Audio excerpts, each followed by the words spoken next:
চতুর্দিকে একটা অনিশ্চয়তা ছিল এবং অনেকে অনেক কথা বলছিলেন বিভিন্নভাবে। আজকে এই দুই নেতা প্রমাণ করলেন যে বাংলাদেশের মানুষ এখনো প্রয়োজনের সময় ঐক্যবদ্ধ হতে পারে। এই নির্বাচন ইস্যুতে জনাব তারেক রহমানের যে প্রস্তাব, যে নির্বাচন যে ঘোষণা করা হয়েছে আপনার এপ্রিলে, যেটা প্রধান উপদেষ্টা ঘোষণা করেছেন, সেটা উপযুক্ত সময় নয় বিধায় তাকে পিছিয়ে নিয়ে আসা। এবং সেই ক্ষেত্রে আমরা অত্যন্ত আনন্দের সঙ্গে, গোটা জাতি আনন্দের সঙ্গে লক্ষ্য করলো যে আপনার এইটাতে প্রধান উপদেষ্টা সম্মত হয়েছেন এবং তারা ফেব্রুয়ারির মাঝামাঝি সময়ে নির্বাচনের সময়সীমা নির্ধারণ করে।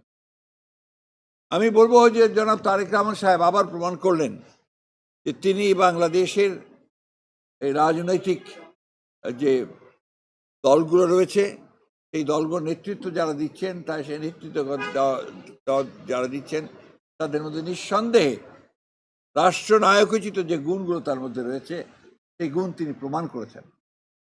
প্রথম একটি বৈঠক, যেটা সত্যিকার অর্থে গোটা জাতি অত্যন্ত উদ্বিগ্ন ছিল, সেই বৈঠকটিতে তিনি আল্লাহর হুকুমে সফল হয়েছেন। আমি আমার দলের পক্ষ থেকে, আমাদের সমস্ত নেতাকর্মীদের পক্ষ থেকে জনাব তারেক রহমানকে আন্তরিক ধন্যবাদ জানাচ্ছি।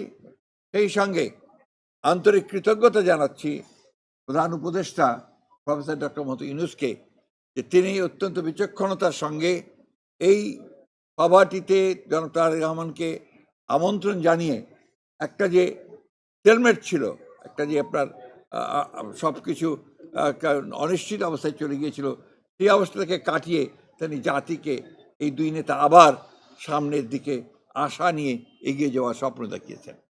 এটা আমি তখনও বলেছি যে এখন যেটা প্রয়োজন হবে সেটা হচ্ছে যে আপনার সমস্ত অতীতে যে সমস্ত ছোটোখাটো আপনার একটু কথাবার্তা হয়েছে, সেগুলোকে ভুলে গিয়ে সামনের দিকে জাতীয় ঐক্যকে আরও দৃঢ় করে এবং যেটা বলা হয়েছে আপনার সমস্যাগুলোকে সমাধান করে নিয়ে আমরা যেন অতি দ্রুত একটা নির্বাচন, যেটা বলা হয়েছে ফেব্রুয়ারির মাঝামাঝি সময়, সেই নির্বাচনে সুষ্ঠুভাবে সুন্দরভাবে যেতে পারি এবং জাতির যে আকাঙ্ক্ষা সেটা পূরণ করতে পারি।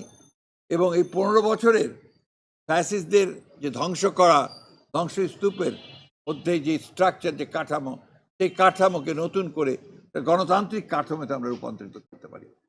এই বিষয়টা সবচেয়ে গুরুত্বপূর্ণ।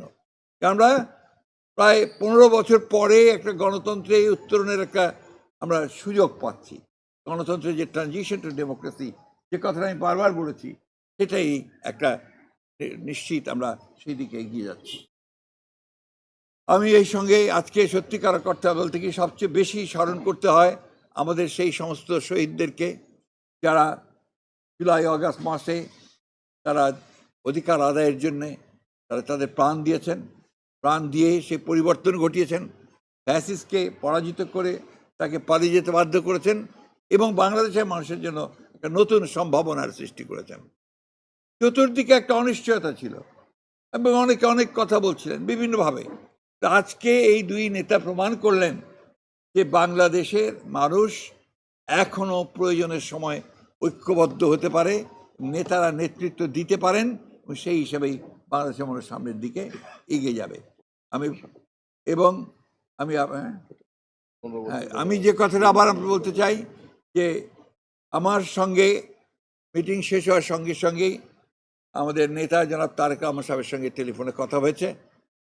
তিনি এই 15 বছরে যারা গণতন্ত্রের জন্য সংগ্রাম করেছে, লড়াই করেছে, বুকে রক্ত দিয়েছে, জুলাই আগস্টে যারা বুকে রক্ত দিয়েছে, তাদের সকলকে, শহীদদেরকে তিনি শ্রদ্ধা জানিয়েছেন, তাদের আত্মার মাগফিরাত কামনা করেছেন এবং দেশের জনগণকে এই 15 বছর ধরে গণতন্ত্রের সংগ্রামের জন্য যে লড়াই তারা করেছে, সেই লড়াইয়ের জন্য তাদেরকে আন্তরিকভাবে কৃতজ্ঞতা এবং ধন্যবাদ জানিয়েছেন।